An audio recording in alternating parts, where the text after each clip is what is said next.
詩篇裏邊103篇嚟到係同大家分享，嚟到開始我哋嘅敬拜。詩篇103篇，我哋大家一齊嚟到讀啦，好嘛？只係讀好多嘅，唔係好長啫。詩篇103篇，我的心啊，你要稱頌耶和華，凡在我裏面的，也要稱頌他的聖名。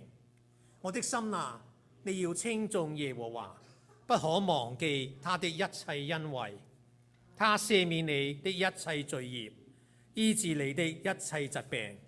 他救贖你的命，脫離死亡，以仁愛和慈悲為你的冠冕。他用美物使你所願的得以知足，以致你如鷹返老還童。耶和華施行公義，為一切受屈的人伸冤。他使摩西知道他的法則，叫以色列人曉得他的作為。耶和華有憐憫，有恩典，不輕易發怒，且有豐盛的慈愛。他不長久責備，也不永遠懷怒。他沒有按我們的罪過待我們，也沒有照我們的罪孽報應我們。天離地何等的高，他的慈愛向敬畏他的人也是何等的大。東離西有多遠，他叫我們的過犯離我們也有多遠。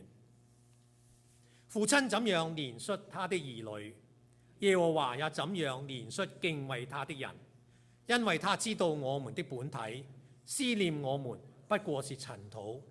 至於世人，他的年日如草一樣，他發旺如野地的花，經風一吹便歸無有，他的原處也不再認識他。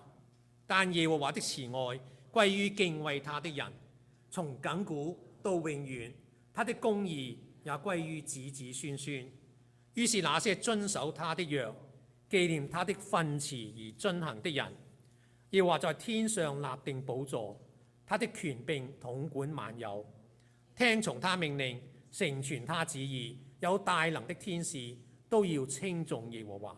你們作他的諸軍，作他的僕役，行他所喜悅的，都要稱頌耶和華。你們一切被他造的，在他所治理的各處，都要稱頌耶和華。我的心啊，你要稱頌耶和華。佢第一首嘅詩歌就係呢篇詩篇103篇嘅。我的心，你要稱頌耶和華。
有多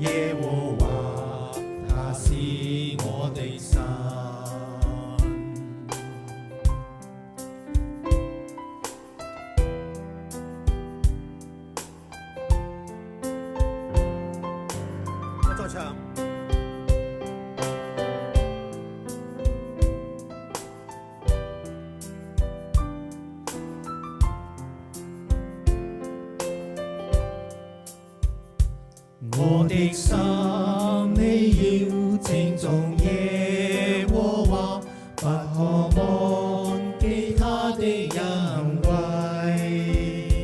他赦免你一切過犯罪孽，醫治你疾病苦怨。我的心你要稱頌耶和華，不可忘記他的恩惠，他以恩愛慈悲為你冠冕，為受屈的人伸冤。天離地有何等的高，他的慈愛也何等的深，東離西有多麼的遠，他使我的過犯也離我多遠。耶和華有憐憫的愛，且有豐盛無盡的恩典，從亙古直到永遠。耶和華他是我的神，從亙古直到永遠。耶和華他是我的神。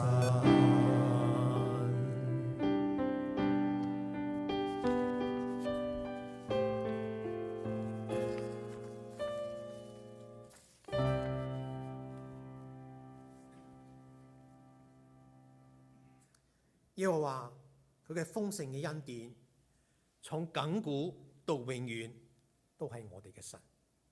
喺以賽亞書第25章第6到第9節咁樣講，佢話：在這山上，萬軍之耶和華必為萬民用肥甘擺設筵席，用陳酒和滿髓的肥甘並澄清的陳酒擺設筵席。他又必在這山上除滅遮蓋萬民之物和遮蔽萬國蒙臉的帕子，他已經吞滅死亡，直到永遠。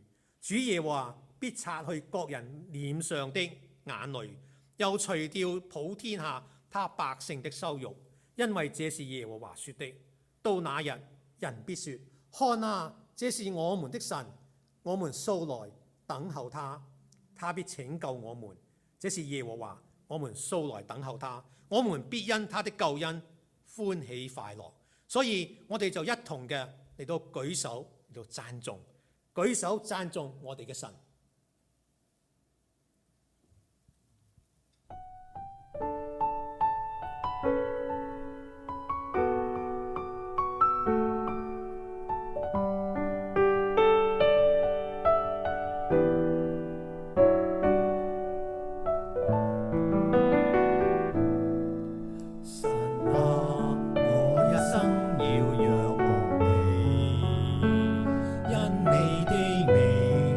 萬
喺詩篇第8篇，詩人大衛佢又咁講，佢話耶和華我們的主啊，你的名在全地何其美！你將你的榮耀彰顯於天，你因敵人的緣故，從嬰孩和吃奶的口中建立了能力，使仇敵和報仇的閉口無言。我觀看你指頭所造的天，並你所陳設的月亮星宿，便說：人算什麼？你竟眷顧他、顧念他；世人算什麼？你竟眷顧他。你叫他比天使微小一點，並賜他榮耀尊貴為冠冕。你派他管理你手所造的，使萬物，就是一切的牛羊、田野的獸、空中的鳥、海裏的魚，凡經行海道的，都伏在他的腳下。耶和華我們的主啊，你的名在全地何其美！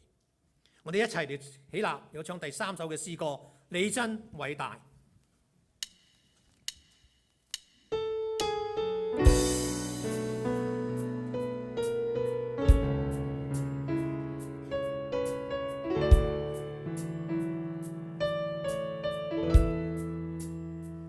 主啊，我神，我每逢舉目觀看你手所造一切奇妙大局，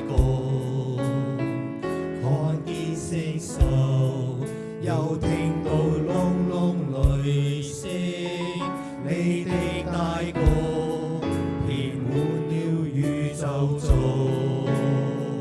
我靈歌唱讚美救主我神，你真偉大，何等偉大！我靈歌唱讚美救主我神，你真偉大，何等偉大！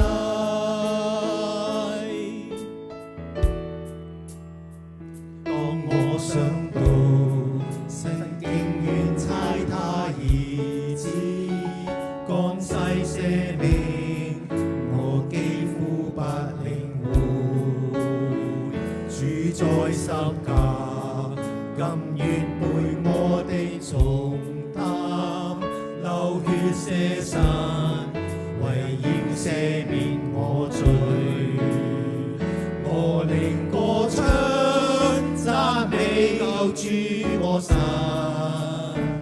你真偉大，何等偉大！我靈歌唱讚美救主我神，你真偉大，何等偉大！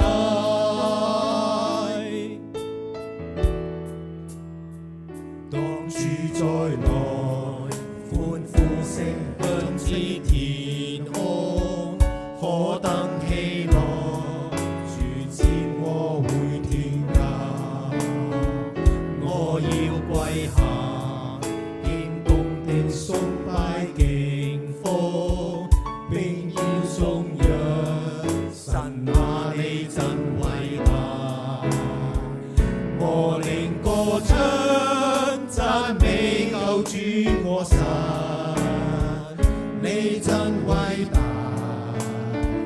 何等偉大！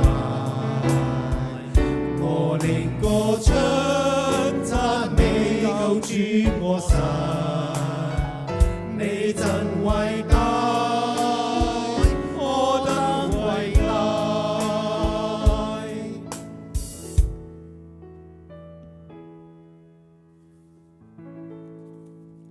請我低頭祈禱。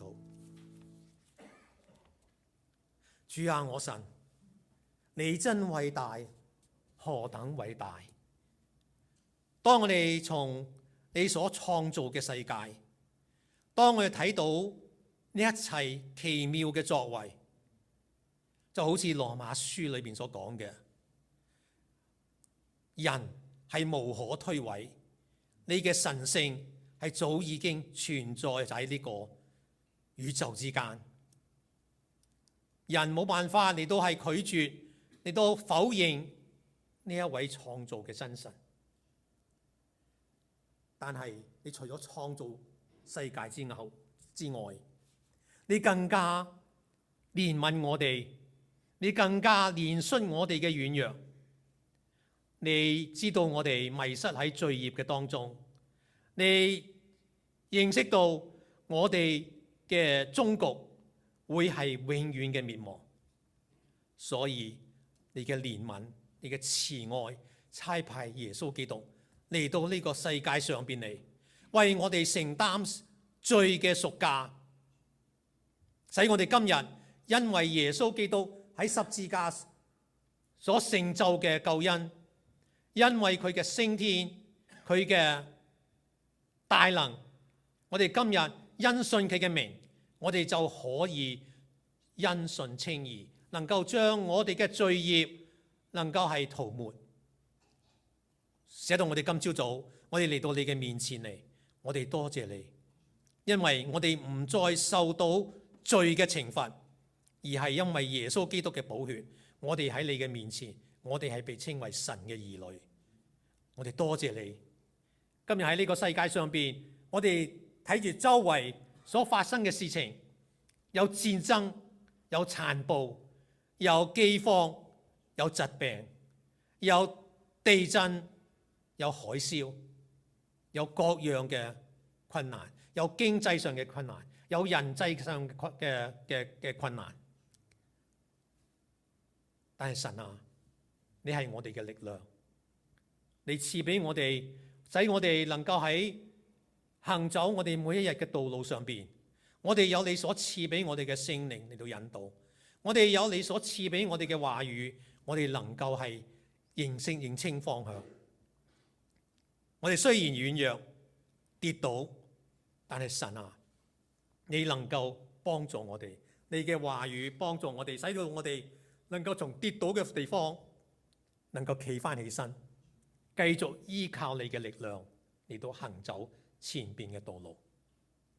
所以我哋見到今日國與國之間嘅混亂，我哋睇到世界嘅黑暗，我哋睇到要面對嘅困難。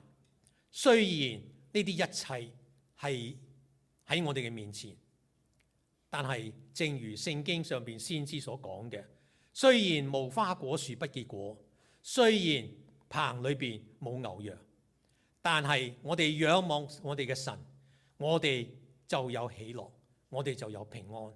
所以今日同樣，我哋面對呢一切嘅困難，呢一切嘅黑暗，神啊，我哋真係要仰望你，俾我哋有平安，俾我哋有喜樂，俾我哋有面對呢一切嘅力量，我哋能夠係行走喺呢個世界上嘅道路，能夠與你同行。我哋多謝你。今朝早我哋喺呢個敬拜你嘅時候，神啊，願你嘅話語幫助我哋，你嘅僕人嚟到釋放你嘅話語。到依家佢仍然因為事故未喺我哋嘅中間，我哋喺呢度嚟到祈禱，求你保守佢嘅平安，求你將佢帶到嚟我哋嘅中間，能夠係釋放神你嘅話語，俾我哋有更多嘅認識你，俾我哋更多嘅有你嘅力量嚟到幫助。同樣喺今日，我哋亦都獻上我哋嘅祈求，願你幫助我哋，使到我哋喺我哋嘅生活圈子當中，我哋能夠係榮耀你嘅名，我哋係能夠將你嘅恩典彰顯喺我哋身邊嘅朋友當中。正如好似我哋變成一根嘅蠟燭喺我哋嘅角落裏邊嚟到發光，照亮我哋身邊嘅人。同樣我哋喺呢度亦都祈求神啊，你保守我哋遠去台灣嘅短宣隊，佢哋要為你嘅名嚟到做出好多嘅福音嘅工作。求你保守佢哋能夠有你嘅聖靈引導，能夠喺嗰邊能夠係為福音嚟到做見證。同樣佢哋嘅身體嘅軟弱，亦都求你嚟到醫治，俾佢哋能夠喺呢10日嘅時間喺台灣中壢呢個地方，能夠向外籍嘅勞工嚟到傳講你嘅福音，見證你嘅榮美，見證你嘅救恩，使到佢哋成為他人嘅祝福。我哋喺呢度將佢哋交託，願你與佢哋同在。喺呢個崇拜裏邊，亦都願意你悅納我哋嘅歌聲，悅納我哋嘅祈禱，使我哋呢一切成為馨香嘅祭物嚟到神你嘅面前，蒙你嘅欣賞。我哋多謝你，我哋咁樣祈禱感謝，奉耶穌基督嘅名，阿門。請坐。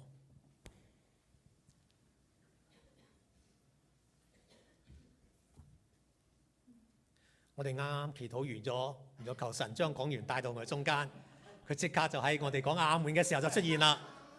所以讚美神。我第4首嘅詩歌，憑你而行，主，憑你而行。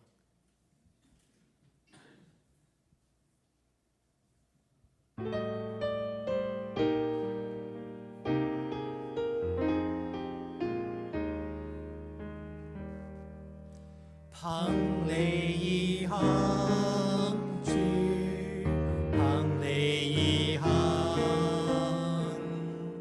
主你是土著，我是泥土，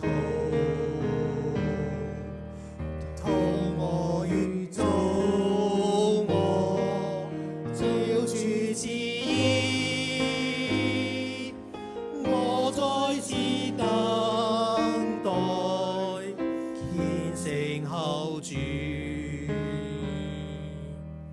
憑你而行，主，憑你而行，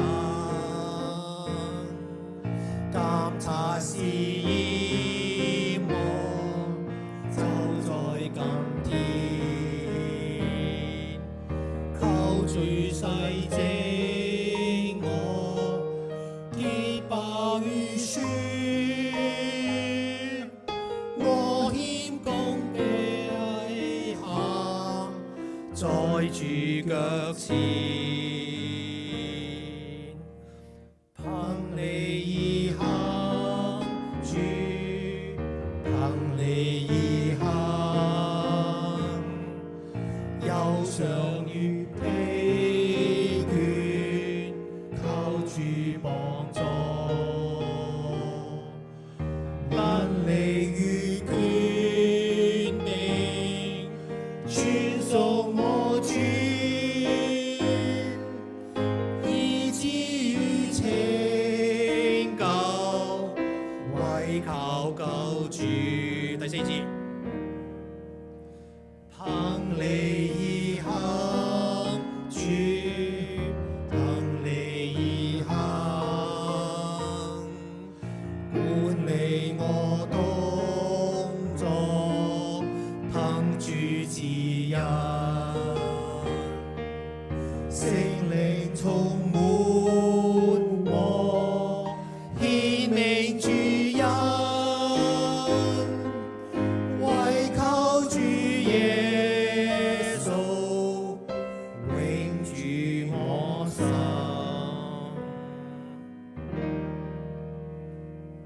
今日嘅講道經文喺加拉太書第2章19到20節，只有2節嘅經文，我哋一齊嚟讀啊。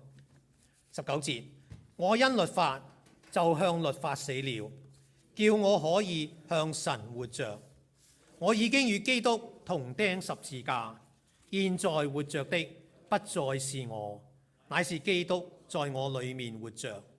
並且我如今在肉身活着，是因信神的兒子而活。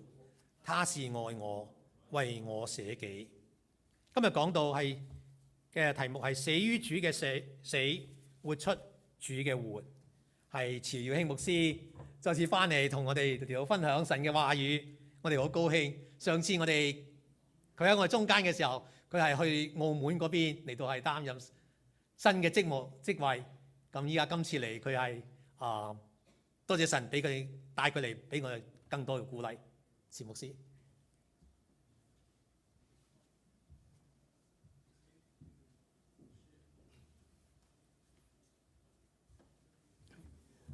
各位弟兄姊妹，主內平安。好耐冇見啦！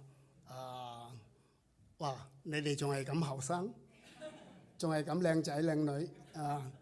好感恩嚇，有幾個新嘅面孔啊！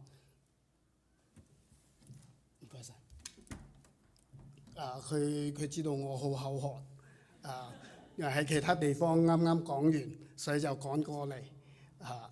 咁樣咧，頭先喺嗰邊講完道牧師師母帶領成班人上台為我哋兩公婆祈禱，真係好感動啊！佢哋真係好有愛心嘅一班弟兄姊妹，幾乎全部人上台喎。佢嘅講台好大，所以咧真係好感恩嚇。咁啊，我唔期待你哋一陣上台為我為我嚟到祈禱啊！不過我期待大家私底下嚟到為我哋祈禱。關於喺澳門做咗啲乜嘢，一陣呢，因為時間關係，我就會喺講道入邊最尾嗰個 point 同大家嚟到分享，好嗎？我喺度思想話，究竟要同大家分享乜嘢呢？咁樣其實即係好多嘢可以講嘅。不過今日呢，就係要同大家分享到呢一段嘅經文。因為呢一段嘅經文係俾我自己本身係有個好大嘅鼓勵，咁我就覺得話 CCIC 係我嘅即係大家庭，就算係離開大家，我都係將大家當係我屬靈大家庭嘅家人嚟嘅。所以咧，既然係我哋都係一家人，咁我哋就毫無保留啦，嚟到分享心中想講嘅説話，都係願神嘅話語透過一個卑微嘅人，能夠彼此得到造就，得到鼓勵，好嗎？咁請求大家喺我分享嘅過程入邊，就一路聽一路祈禱，為我祈禱，唔使眯眼咯。眯眼嘅話，我以為你哋瞓着覺就唔係咁好啦嚇。一路聽一路就喺度默默為我祈禱，希望今日嘅分享有聖靈嘅同在，我哋同感一靈，同蒙一恩，好嗎？首先就要同大家問一個問題啊，即係我哋每一個禮拜日，我哋都翻嚟嚟到敬拜啦。有啲教會嘅傳統，佢哋每一個禮拜日翻嚟敬拜嗰陣時，都會守聖餐嘅喎。而我哋呢，就係一個月一次。點解我哋要守聖餐呢？究竟守聖餐係有啲乜嘢嘅特別嘅意義喺入邊呢？咁樣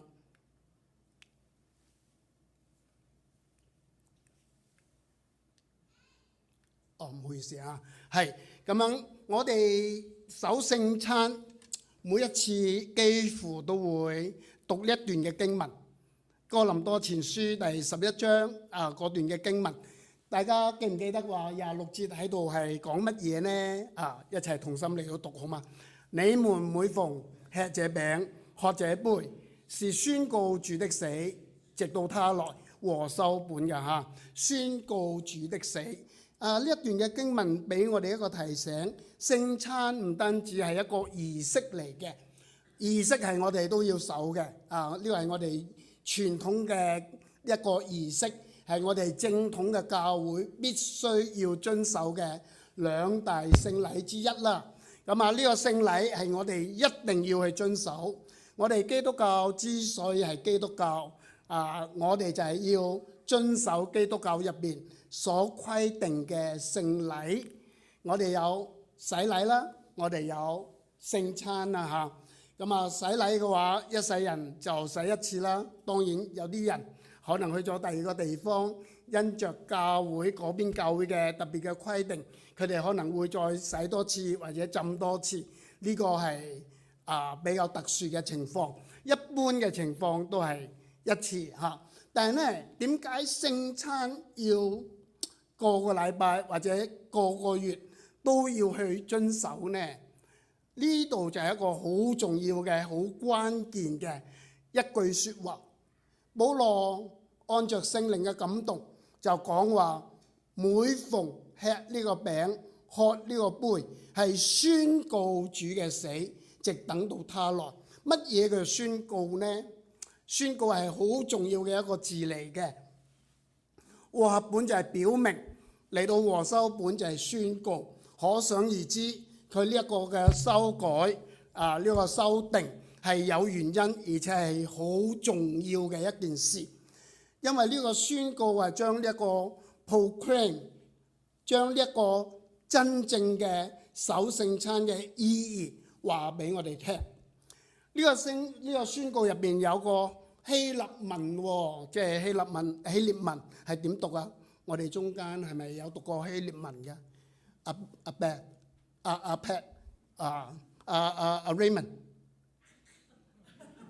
Raymond 都唔掂，哎呀 Raymond 都唔掂啊！阿邊個？哇佢走咗啦，佢知道我會嗌佢。阿 Wilson 走咗啦嚇。讀過神學嘅，我唔考喺度，我唔考洪傳道啦，佢一定讀得出嚟。咁呢個宣告呢個字啊 ，katangelete， 我唔要同大家研究呢一個嘅希臘文點樣讀，最緊要就係後邊嗰個好重要嘅呢一個嘅英文字 present 係咩意思呢？我哋英文嘅 present tense 就係表示話現在式啦，但係呢一個希臘文嘅 present tense 係表示英文嘅 present continuous tense， 意思就係話我今日要宣告，我聽日要宣告，我後日要宣告，我每時每刻都要宣告，直到主嚟嗰一刻，係咁樣。咁我哋每日我哋喺度，其實喺我哋嘅生活當中，呢個字其實就係提醒我哋係要每時每刻每分每秒喺我哋嘅生命，喺我哋嘅生活入邊嚟到宣告，唔係單止淨係守聖餐嗰陣時宣告嘅。當然守聖餐我哋要宣告嘅，係咪啊？咁呢個宣告係代表啲乜嘢呢？當然用口可以宣告嘅。我哋見到人同人哋傳福音，一定會講到主耶穌基督嘅死，係咪啊？基督5隻手指，大家嚟到試下啦嚇，舉起你嘅手指啦，舉起你隻手呢個主耶穌係道成肉身啦，主耶穌工作同埋佢嘅受死啦，主耶穌基督嘅復活啦，主耶穌基督嘅升天啦，主耶穌基督嘅再來啊！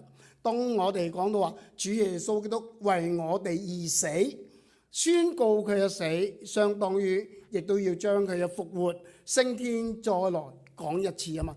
福音嘅內涵唔係講啲唔講啲，係要講晒佢呢個就係福音啦。基督嘅福音一定會講到主嘅復活啊，主嘅再來啊！因為如果主唔再來，我哋就冇辦法企喺呢一個白色寶座面前嚟到接受佢最後嘅審判啊！所以呢，呢個就係所謂嘅全備嘅福音。如果冇主嘅死，就唔會有主嘅活嚇。所以當呢度話宣告主的死，同時呢亦都係宣告主嘅活。好，咁我哋用口講啦，但係除咗用口講，我哋要用我哋嘅生命，用我哋嘅生活，將呢一個咁嘅信息活出來啊！我哋要活出嚟先至俾人哋睇到話，我哋唔係得個講字，然之後我哋會將我哋嘅信仰即係活生生嘅向眾人嚟到做見證啊！呢個係好重要嘅一個做法。咁當我哋話我哋要活出嚟，係點樣活出嚟呢？當我哋要將我同埋主死埋一齊，同釘十字架，咁我哋係點樣先至可以話係同釘十字架呢？點樣做呢？頭先嗰段嘅經文係好重要啦，我就同大家再讀多次一段嘅經文好嘛？呢個和修本請大家一齊同心讀。我因律法而向律法死了，使我可以向上帝活着。我已經與基督同釘十字架，現在活着的不再是我，乃是基督在我裏面活着。並且我如今在肉身活着，是因信上帝的兒子而活。他是愛我，為我捨己。呢度就係話耶穌基督係被釘十字架，所以我哋要同耶穌基督同釘十字架。所以我就定咗係死於主嘅死。呢度話我已經係喺我嘅生命當中有基督在我裏面活着。而且佢話，並且我如今喺肉身活着，係因為信上帝嘅兒子耶穌基督而活。咁如果我哋嘅主活喺我哋嘅心入邊，咁自然嘅，我哋要將活着嘅主耶穌基督將佢顯明出嚟，將佢表彰出嚟，將佢彰顯出嚟，所以就活出主嘅活。好，點樣嚟到應用啊？第一，首先應用嘅保羅佢就話我哋要脫出舊我，穿上新我。呢一個係牽涉到我哋日常嘅生活倫理道德嗰方面嘅。保羅佢嘅書信入邊講到話舊我係因為私欲嘅迷惑而漸漸敗壞嘅。咁講到呢一書，其實前面上文係好緊要。我覺得話俾大家知道多啲乜嘢係私欲嘅迷惑啦。佢呢度咁講，他們18節心地昏昧，與神所賜嘅生命係隔絕咗，又係因為自己無知，心裏邊好剛硬，良心既然喪盡咗，就放縱私欲，貪行種種的污穢呢個係外邦人。未信主嘅人係咁嘅，所以佢呢啲又話係敗壞咗嘅。咁既然係敗壞咗，我哋信咗耶穌之後就應該點？20節，你哋學了基督就唔係咁啦。如果你哋聽過佢嘅道，領了他的教，學咗佢嘅真理，就要脫去你們從前行為上的舊人。呢個和合本嘅翻譯。所以呢個好重要啊！我哋要脫去舊人，係因為我哋已經唔係以前嗰種嘅身份啦。以前係外邦人，而家我哋係主基督入邊嘅人。以前我哋係咁樣嘅行事為人，而家就唔應該咁啦。我哋應該脫咗呢個舊人，穿上新人。而呢個新人係點嘅呢？這新我係照着上帝的形象做嘅，有從真理嚟嘅公義同埋聖潔。好似好難明呢一段嘅經文。我用一個比較容易明嘅講法啦。喺神學院教呢一個嘅系統神學，就一定會教到話亞當未犯罪之前嗰種嘅上帝按照上帝嘅形象所做嘅人性。嗰陣時亞當夏娃未犯罪之前嘅人性有冇罪啊？冇嘅，冇嘅。但係有冇機會受到試探啊？係有嘅。不過亞當夏娃就勝唔過試探啦，所以就犯咗罪啦。喺羅馬書入邊第5章就講到話有兩種嘅亞當喎。一種就係頭先所講嘅犯咗罪嘅亞當，第二個就係耶穌基督。耶穌基督佢都係有咁嘅冇罪性嘅人性，不過同人一樣係要經受所有嘅試探。希伯來書第4章就話俾我哋聽，耶穌基督係可以體恤我哋嘅喎。佢經受過我哋所經受嘅試探，但係佢冇犯罪，感謝主。我哋依家咁嘅身份，其實就係翻去到亞當夏娃未犯罪之前嗰種嘅身份。我哋嘅人性已經係原本帶有罪性嘅，但係因着耶穌基督十字架嘅愛同埋佢嘅救贖，佢嘅寶血洗淨咗我哋嗰啲嘅罪性。然而我哋仍然係有唔好嘅習慣，然而我哋亦都有唔好嘅思維方式，有唔好嘅人生價值觀係需要調整嘅。但係咁嘅情況底下，我哋都係要靠嚟神嘅恩典，要去抵擋唔同方向嚟嘅撒旦嘅攻擊，以及唔同方向嚟嘅撒旦嘅試探。穿上新人，其實就係俾我哋睇到我哋嘅身份唔同咗啦。我哋嘅人性狀態應該係被稱為義啦。喺神嘅眼中，我哋係被接受嘅嗰種嘅所謂義人啦。但係實際嘅情況嚟睇，我哋似乎都係更多似係蒙恩嘅罪人。因為我哋依然活喺呢一個世界入面，我哋依然係帶住未信主之前嗰種嘅思維方式，嗰種嘅行事為人，所以我哋需要調整。喺呢一方面，我哋首先被提醒嘅，我哋嘅身份唔同咗啦，我哋必須要穿上新人。我哋喺行事為人必須與蒙召嘅恩嚟到相稱，呢個第一點。咁頭先都有講啦，我哋要被調整啦。邊方面被調整呢？就係人生同埋價值觀呢一方面要被調整。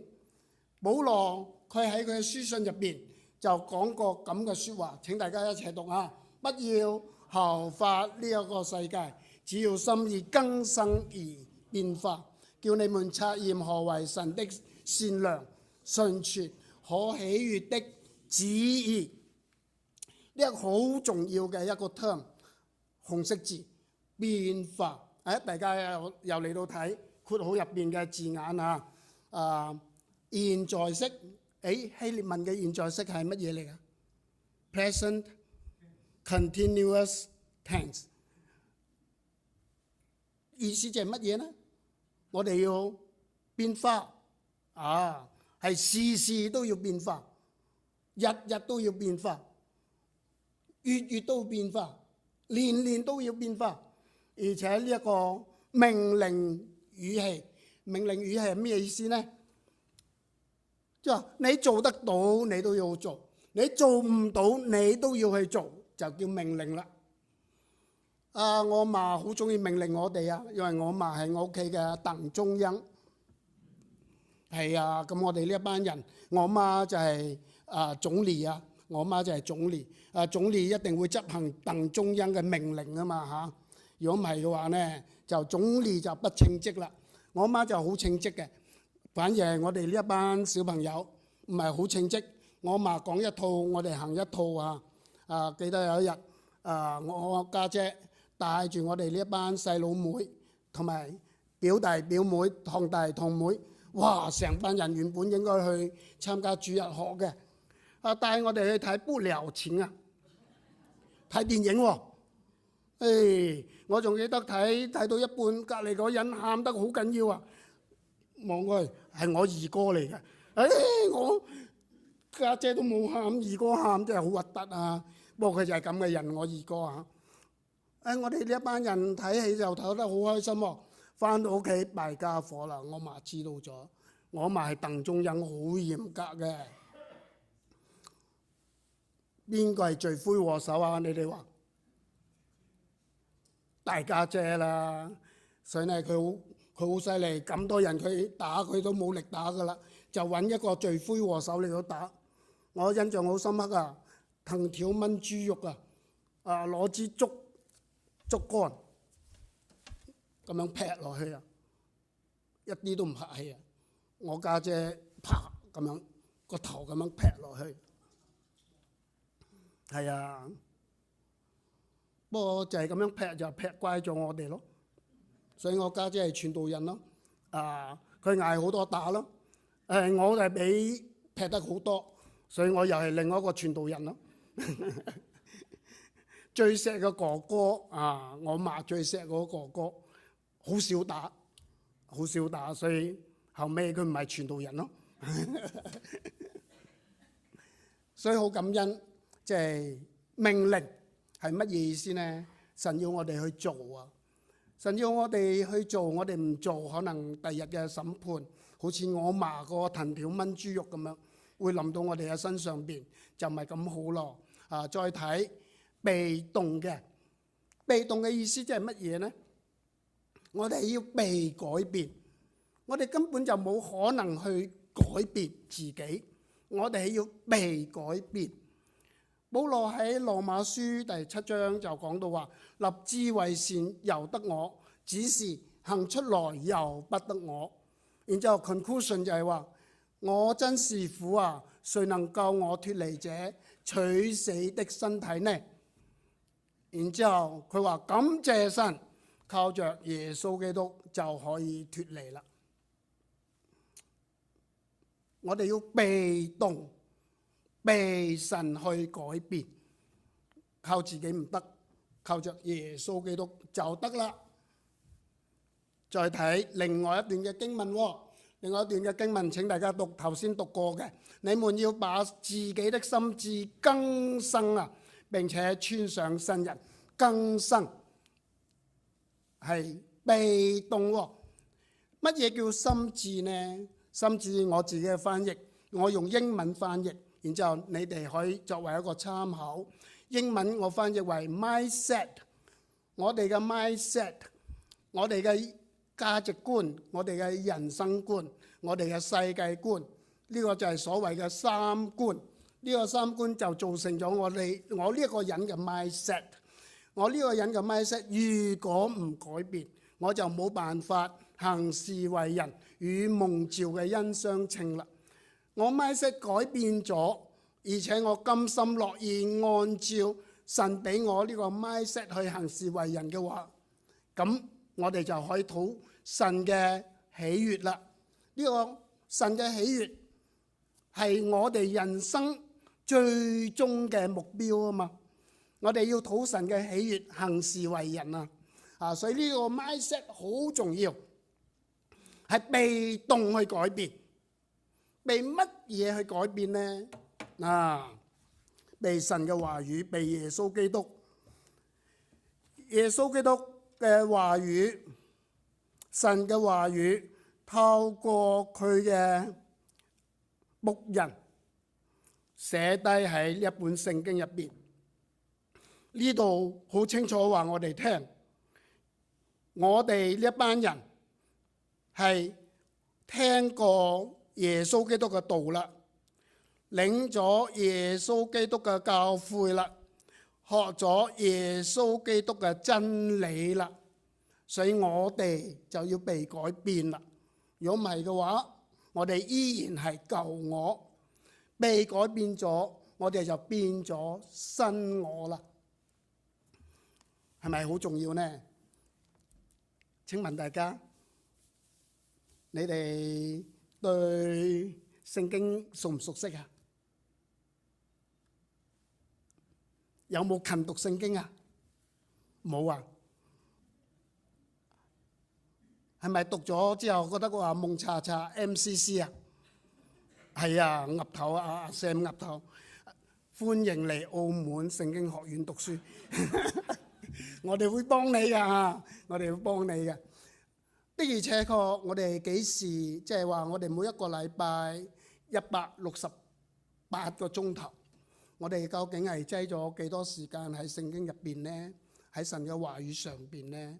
我哋用咗幾多時間去靈修呢？咁啊，如果我哋話我哋係屬靈嘅人，係因為同教會嘅聚會係有關嘅，我哋所有教會聚會都參加啦，就叫屬靈嘅話，計一計條數，禱告會2個鐘，主日崇拜2個鐘，主日學2個鐘，再加上自己禮拜5嘅呢一個嘅團契，叫佢3個鐘好啦。呢個總共係9個鐘嘅啫，9個鐘相當於幾多呢？168個鐘入邊嘅9個鐘。其實就係好少好少， 16.8個鐘先至係1/10。我哋都用唔到1/10，同神嘅國有關，同教會有關，用唔到1/10。咁如果我哋計每一日有2個鐘讀經祈禱，即係一個禮拜多14個鐘，好多咯喎，係咪啊？如果我哋話，我哋無論喺屋企又好，喺呢一個嘅職場又好，我哋都係為主而活，咁就變咗我哋好多個 percent 咯喎，扣去8個鐘係瞓覺，我哋就可以好多時間為主而活啦，係咪啊？所以大家計一計條數，究竟我哋嘅生命入邊，我哋究竟有幾多係為主而死，為主而活呢？人生觀、價值觀係影響我哋呢一方面時間上邊嘅安排。人生觀、價值觀影響我哋嘅每日生活嗰種嘅排序啊，弟兄姊妹。耶穌話：你們要先求他的國和他的義，呢個係我哋嘅排序嘅 number one 嚟嘅。但係我哋可能忽略咗啊！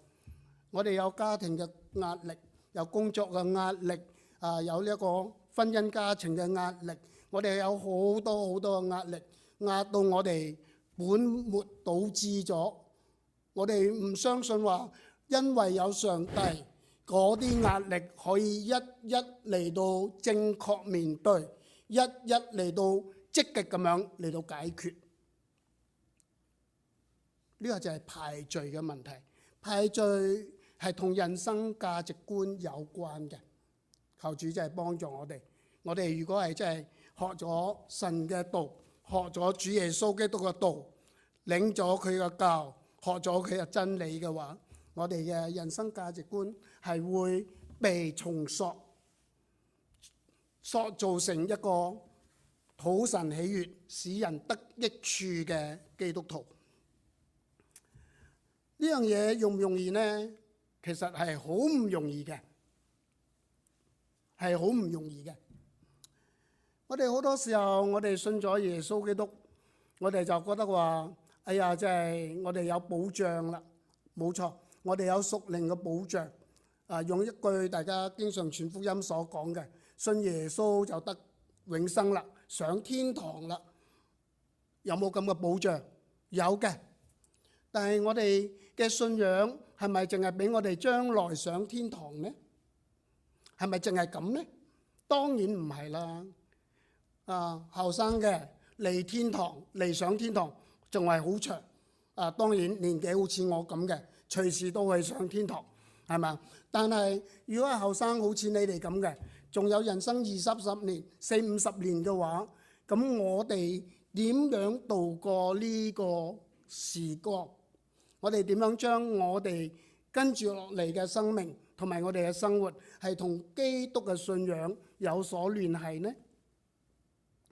喺一個神學入邊又有個 term， 呢個 term 就係 sanctification，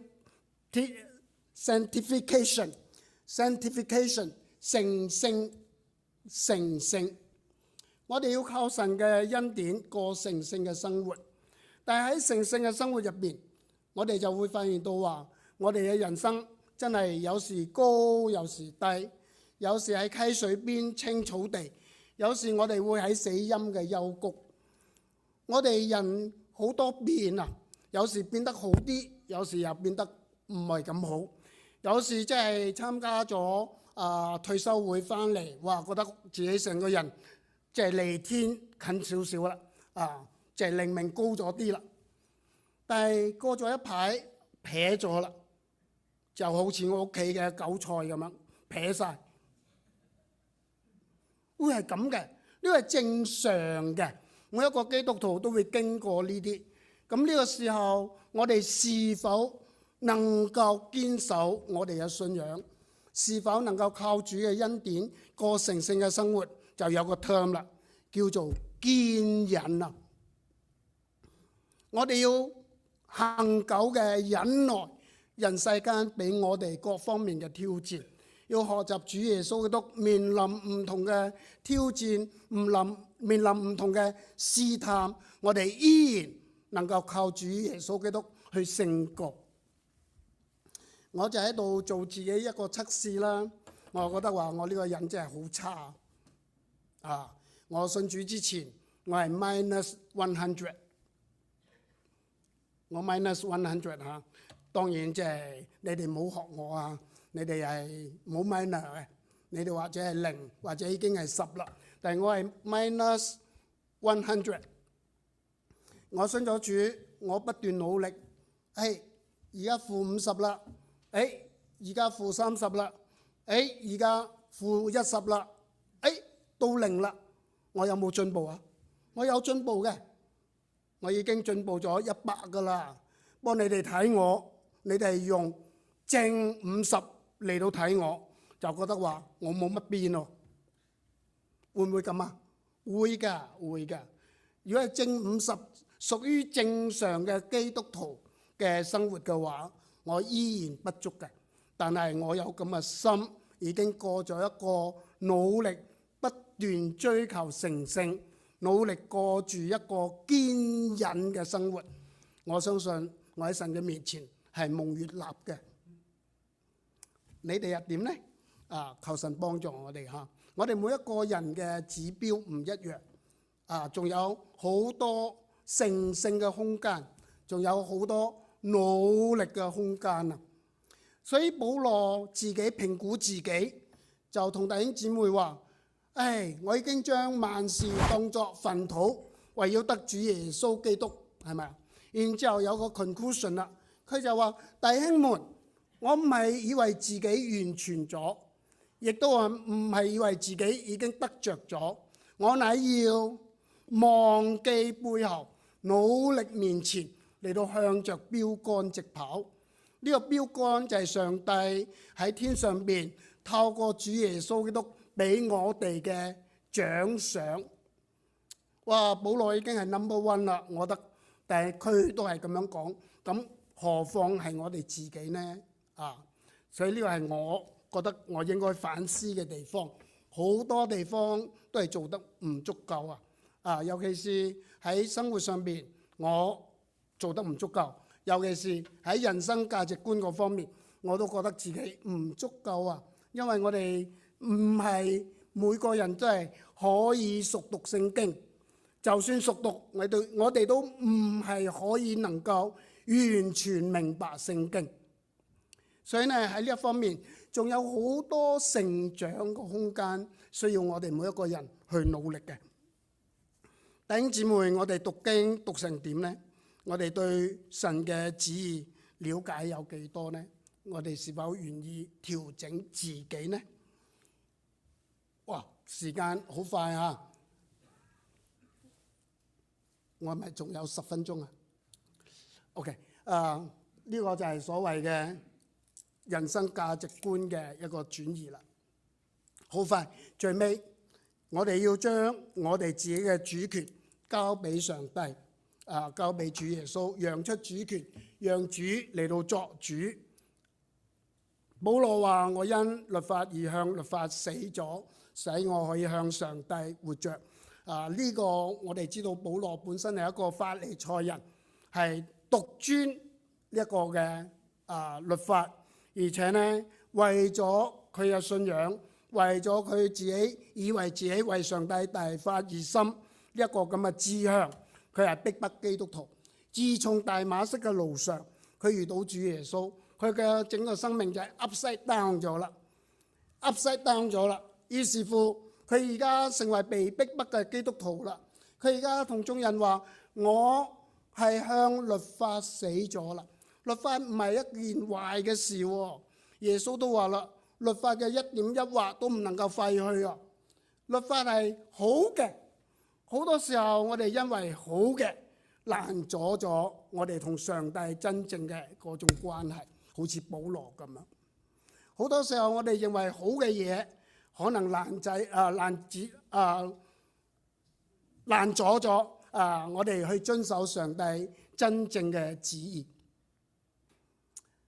保羅佢為上帝去安排佢嘅行程，去傳福音第二次，就去小亞細亞，但係聖靈一路阻止佢，佢係一路順服聖靈嘅帶領，去到西邊嘅海邊。有一晚，馬其頓人嚟到向佢呼喚：過嚟幫我哋啊！佢整個嘅行程就改咗，為咗順服上帝嘅帶領。我哋今時今日似乎就應該咁。而家順便講澳聖嘅澳門聖經學院係目前澳門唯一嘅一間聖經學院。曾經有一段時間佢哋嘅策略啱咗，哇！即係幾多人去讀書嘅，曾經有段時間嚇。但係嗰陣時之後到依家一路都唔係咁好，尤其是喺19年即係佔中同埋疫情之後就更加差，而且非常差。所以當我哋去到嗰邊，我哋是否要用好嗰一套嘢20幾年嘅，定係話我哋要按照澳門教會實際嘅情況嚟到開一啲新嘅課程呢？感謝神，我就覺得話澳門教會目前嘅需要先至係最緊要嘅。我嘅恩師麥希真牧師嗰句説話永遠喺我心入邊。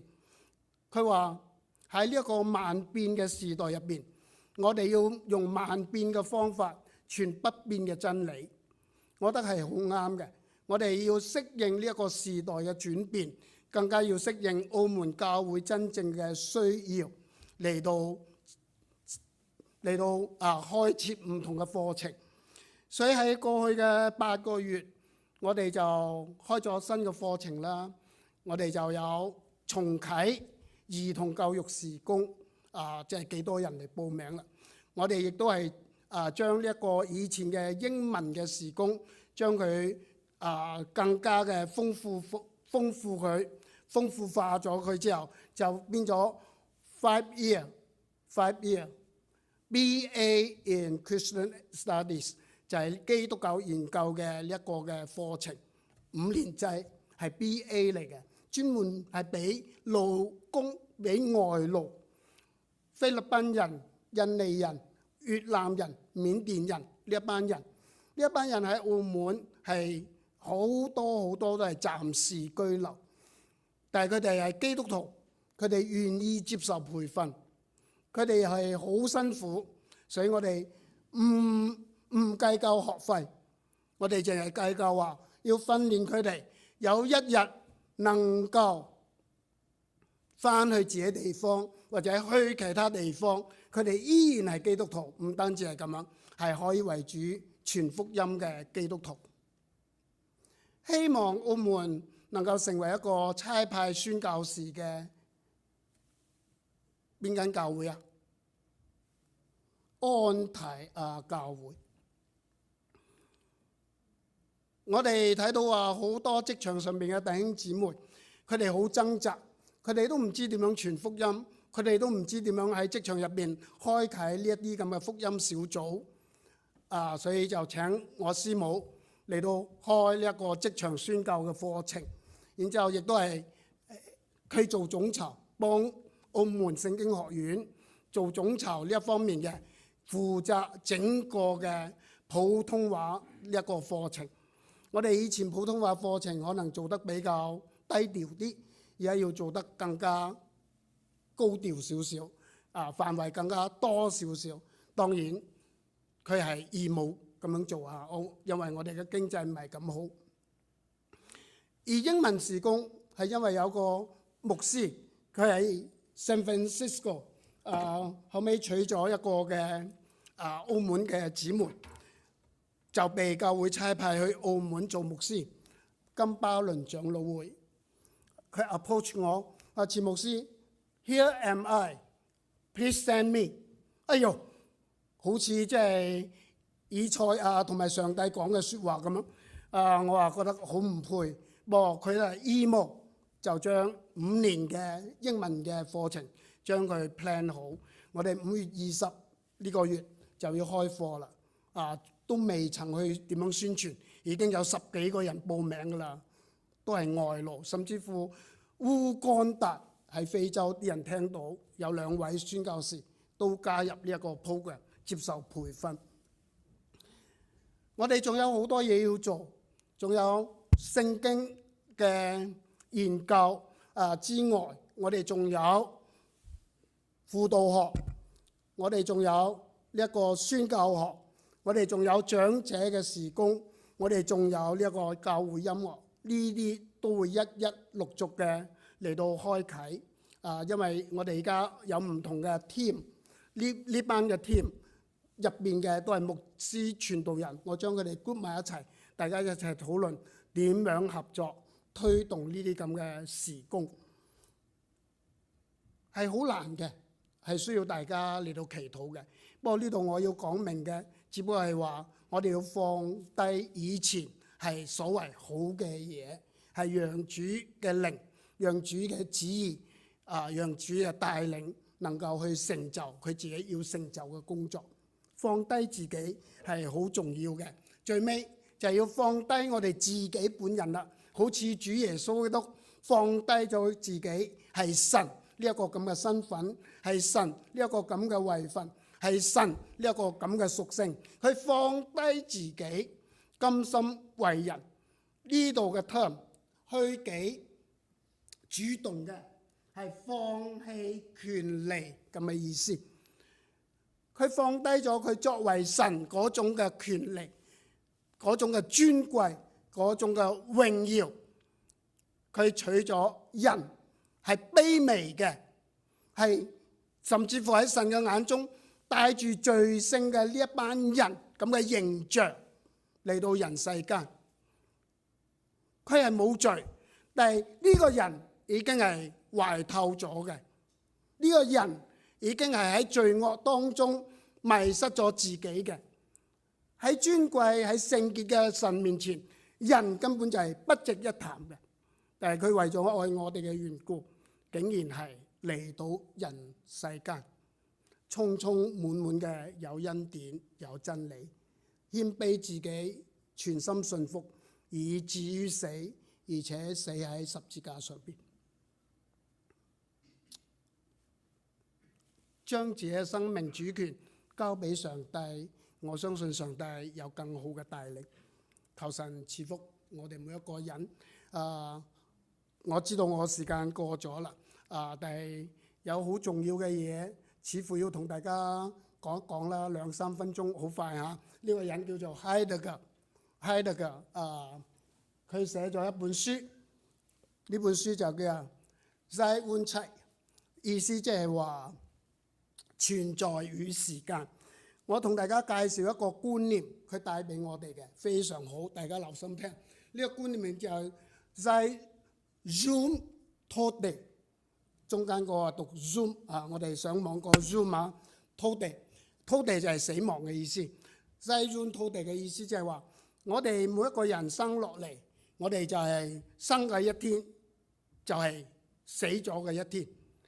我哋多活一天，其實我哋就係死早一天所以我哋係無可避免嘅去邁向死亡嚟到生活。當我哋知道咁嘅事實，我哋自然喺人嘅入邊會產生一種嘅焦慮感。嗰種嘅焦慮感讓我哋嚟到重新反省，究竟我哋依家嘅生命、依家嘅生活 O 唔 OK 啊？我哋係咪生活喺即係蒙查查、懵成成、糊裡糊塗嘅生活入邊呢？我哋係咪生活喺呢一個沉淪嘅日常生活入邊呢？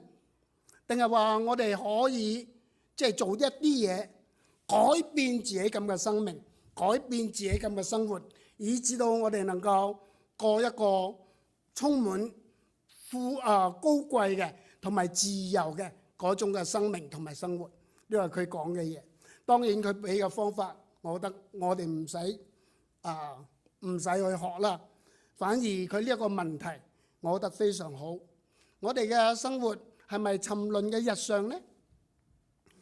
我哋點樣嚟到靠賴上帝重塑我哋嘅生活同埋生命呢？我就將好簡短嘅一句説話，就列出嚟俾大家作為參考。唯有將主權交俾主耶穌，依照佢嘅旨意嚟到行事為人，我哋先至可以活出有意義嘅、滿有上帝尊貴嘅、充滿榮耀嘅人生。我哋一齊低頭祈禱。主啊，係指講得不足嘅地方，懇求聖靈補足，懇求聖靈喺我哋嘅內心入邊繼續做感動嘅工作、啟示嘅工作。讓我哋每一個人喺未來嘅日子當中，我哋真係唔單止行事為人，與蒙召嘅恩相稱，而且我哋嘅一生就係能夠靠嚟主耶穌過榮神益人嘅生活。我哋仰望你，聽我哋嘅禱告，奉主聖名祈求，阿門。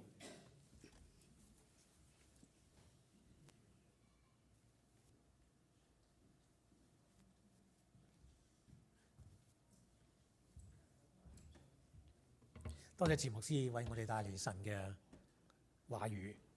咁啊，亦都係歡迎你哋大概8-9個月唔喺我哋中間啦。今次見到你哋翻嚟，我哋實在好開心。願神祝福你哋喺澳門嘅事工。咁我哋中間仲有冇其他第一次喺我哋中間聚會嘅朋友咧？如果有嘅，可唔可以請你起身嚟到介紹一下你自己俾我哋你認識咧？大家好，我姓鄺嘅，叫做 Uray， 呢個我太太 Celia， 第一次嚟呢度聚會。鄺先生、鄺太，歡迎。